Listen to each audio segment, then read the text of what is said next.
കരുണാകരനും K ആന്റണിയും ഒരു കാലത്ത് കേരളത്തിലെ കോൺഗ്രസ് പാർട്ടിയുടെ രണ്ട് ദീപസ്പന്ദങ്ങളായിരുന്നു.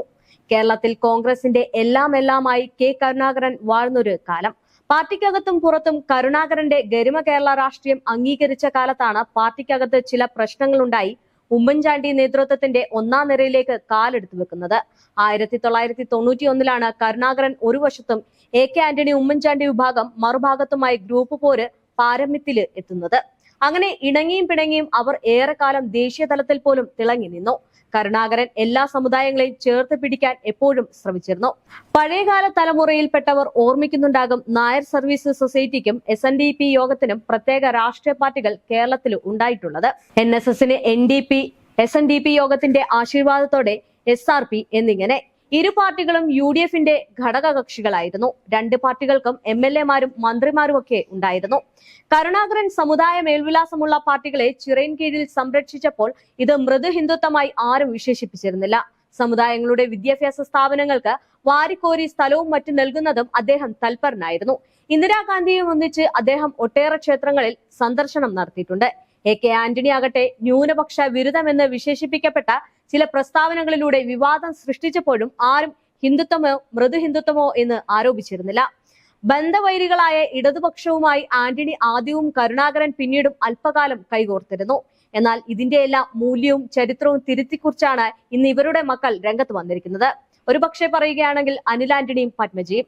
എന്നാൽ ഇവരെ കൊണ്ട് BJPക്ക് നേട്ടം കൊയ്യാൻ സാധിക്കുമെന്ന കാര്യത്തിൽ വലിയ പ്രതികരണങ്ങളൊന്നുമില്ല. പത്മജ വേണുഗോപാലിന്റെ BJP പ്രവേശനത്തോടെ വലിയ കോളിളക്കമാണ് കോൺഗ്രസിൽ വീണ്ടും ഉണ്ടായിരിക്കുന്നത്. കോൺഗ്രസിലെ ഏറ്റവും മുതിർന്ന നേതാക്കളുടെ മക്കൾ ഓരോന്നായി BJPയിലേക്ക് പോകുന്നത് വലിയ ക്ഷീണമാണ് കോൺഗ്രസിനുള്ളത്. അതുകൊണ്ട് തന്നെ കെ ആന്റണിയുടെ മകൻ അനിൽ ആന്റണിയും മുൻപ് BJPയിൽ ചേർന്നതും വലിയ വാർത്ത തന്നെയായിരുന്നു. ഇത് മുൻനിർത്തി വലിയ ചർച്ചകളാണ് സാമൂഹിക മാധ്യമങ്ങളിൽ ഇപ്പോൾ ഉടലെടുക്കുന്നത്. എന്നാൽ ഇതെല്ലാം നടക്കുമ്പോഴും BJPയുടെ ആത്മവിശ്വാസം അപാരം തന്നെയാണ്. BJP കരുതി കൂട്ടിയിറങ്ങുമ്പോൾ കാണാൻ കഴിയുന്നത് ജനങ്ങളെ സ്വീകരിക്കുന്നതിലും വലുത് മറ്റുള്ള രാഷ്ട്രീയ പാർട്ടികളോടുള്ള വെല്ലുവിളി കൂടിയാണെന്നാണ്. അതുകൊണ്ടാണല്ലോ ഇന്ന് നിലമ്പൂരിൽ കരുണാകരന്റെ ചിത്രം വെച്ച് BJP ഫ്ലെക്സ് ബോർഡിൽ ഇറക്കിയതും. നരേന്ദ്രമോദിയുടെയും പത്മജ വേണുഗോപാലിന്റെയും ചിത്രത്തിനൊപ്പമാണ് കരുണാകരന്റെ ചിത്രവും വന്നിരിക്കുന്നത്. പത്മജ വേണുഗോപാൽ BJPയിലേക്ക് വന്നതിന് പിന്നാലെയാണ് BJP ഫ്ലെക്സിൽ കരുണാകരനെയും ഉൾപ്പെടുത്തിയിരിക്കുന്നത്. അതിൽ നിന്ന് തന്നെ മനസ്സിലാക്കാം BJPക്ക് ജനങ്ങളെക്കാൾ വലുത് മറ്റുള്ള പാർട്ടികളോടുള്ള തകർച്ച തന്നെയാണെന്നുള്ളത്. പത്മജ BJPയിലേക്ക് പോയ പശ്ചാത്തലത്തിൽ കരുണാകരനെ BJPയിലേക്ക് രാഷ്ട്രീയമായി ഉപയോഗിക്കരുതെന്നും അത് അനുവദിക്കില്ലെന്നും കോൺഗ്രസ് നേതാക്കൾ നേരത്തെ തന്നെ താക്കീത് ചെയ്തതാണ്. എന്നാൽ നേതാക്കൾ ആശങ്കപ്പെട്ടതുപോലെ തന്നെയാണ് സംഭവിച്ചിരിക്കുന്നത്. എന്നാൽ ഇതെല്ലാം മുൻനിര നിൽക്കുന്ന കോൺഗ്രസ് നേതാക്കളെയും CPM നേതാക്കളെയും BJP വലയത്തിൽ വരുത്തുന്നതിനുള്ള ഒറ്റ കാരണം കേരളം പിടിച്ചെടുക്കുക എന്ന ഒറ്റ ലക്ഷ്യം തന്നെയാണ്. ഇതെല്ലാം നടക്കുമ്പോഴും എത്ര കാലം കാത്തിരുന്നാലും BJP കേരളം പിടിച്ചെടുക്കില്ല എന്നാണ് മറ്റു രാഷ്ട്രീയ നേതാക്കൾ വ്യക്തമാക്കുന്നത്. പാർട്ടിയിൽ നിന്ന് തന്നെ ആരൊക്കെ മാറിപ്പോയാലും ജീവൻ പോയാലും കൂടെ നിൽക്കുമെന്ന് പറയുന്ന കുറച്ചു പേരുണ്ട്. അത്തരം ഒരാളാണ് TN പ്രതാപൻ.